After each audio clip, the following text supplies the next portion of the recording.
കേരളത്തിൽ മുസ്ലിം ഹിന്ദു ഭിന്നിപ്പിന് വേണ്ടി ചിലർ കുഴിക്കുന്ന കുഴിയിൽ അവർ പോയി വീഴുന്ന കണ്ടിട്ടുണ്ടാ? അതെ, തുപ്പൽ ജിഹാദ് 2.0. കണ്ടു നോക്ക്. ഭക്ഷണ കാര്യത്തിലുമെല്ലാം അവരുടെ അജണ്ട നടപ്പായിക്കൊണ്ടിരിക്കുകയാണ്. പല ഹോട്ടലുകളും കേരളത്തിൽ ഹലാൽ ഹോട്ടലുകൾ എന്ന് പറഞ്ഞുകൊണ്ട് മുല്ലാക്കന്മാരെ കൊണ്ട് തുപ്പിച്ച് സാധാരണക്കാർക്ക് ഭക്ഷണം കൊടുത്തുകൊണ്ടിരിക്കുകയാണ്. അപ്പൊ എന്ത് മനസ്സിലായി? ഹലാൽ ഭക്ഷണം എന്ന് പറഞ്ഞാൽ മുല്ലാക്കന്മാരെ കൊണ്ട് തുപ്പിക്കലാണ് പരിപാടി. കേട്ടല്ലോ നിങ്ങൾ? ഇനി ഇതേ തുപ്പിയ മുല്ലാക്കന്മാര് തുപ്പിയ ഭക്ഷണം കഴിക്കാൻ വേണ്ടി ആരാ വരുന്നത് നോക്കിയേ. നോക്ക്.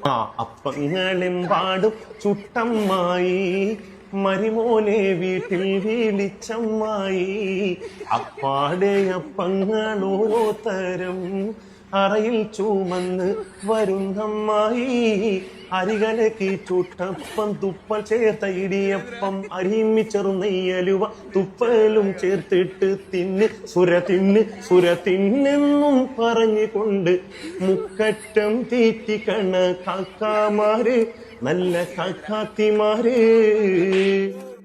അപ്പൊ നിങ്ങളുടെയൊക്കെ മുഖത്തിൽ ചിരി പറഞ്ഞെങ്കിലും ഒരു കാര്യം പറയാം. ഈ സുരേന്ദ്രനാണെങ്കിലും കൃഷ്ണകുമാറാണെങ്കിലും ഇവരെയൊക്കെ വ്യക്തിപരമായിട്ട് അറിയുന്ന മുസ്ലിമീങ്ങളോട് ചോദിക്കുക. ഇവരൊന്നും അങ്ങനെ വർഗീയവാദികളൊന്നുമല്ല. ഇവരിത് പറയുന്ന ഇവരുടെ നിലനിൽപ്പിന് വേണ്ടിയാണ്. ഇവരുടെ രാഷ്ട്രീയ ഭാവി പോലും മുസ്ലിം വിരോധത്തിലാണ്. എത്രത്തോളം മുസ്ലിം സമൂഹത്തെ കളിയാക്കുന്നു, പരിഹസിക്കുന്നു, അവർക്കെതിരെ തീവ്രവാദ ആരോപണം പറയുന്നു, അത്രത്തോളമാണ് അവരുടെ രാഷ്ട്രീയ ഭാവി. അതുകൊണ്ട് പറയുന്ന ഇവരെയൊക്കെ വ്യക്തിപരമായി അറിയുന്ന ആളുകൾക്കറിയാം ഇവർക്കൊന്നും മുസ്ലിം വിരോധം ഉള്ളവരെന്നല്ല. അപ്പൊ എങ്ങനെ?